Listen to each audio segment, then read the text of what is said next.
నమస్తే, welcome to ANR news updates.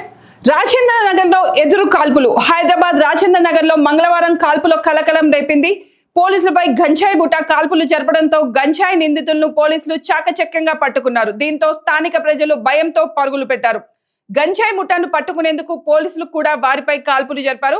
పోలీసులపై ఎదురు కాల్పులు జరుపుతూ గంజాయి ముఠా అక్కడి నుంచి పారిపోయారు. గంజాయి ముఠాను పోలీసులు వెంటాడి పట్టుకొని వారి వద్ద నుంచి పెద్ద మొత్తంలో గంజాయిని స్వాధీనం చేసుకున్నారు. కేసు నమోదు చేసి దర్యాప్తు చేస్తున్నారు పోలీసులు.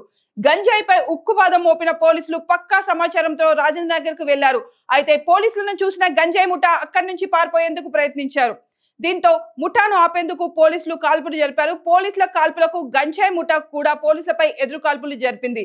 దీంతో గంజాయి ముఠా పోలీసుల కళ్ళు గప్పి అక్కడి నుంచి పరారైంది. ముఠా సభ్యులను పట్టుకునేందుకు పోలీసులు పరుగులు పెట్టారు. ఎట్టకేలకు గంజాయి ముఠాను అదుపులోకి తీసుకున్నారు. పరుగులు పెట్టిన గంజాయి ముఠాను పట్టుకునేందుకు పోలీసులు కాల్పులు జరపడంతో అక్కడ భయానక వాతావరణం చోటు చేసుకుంది.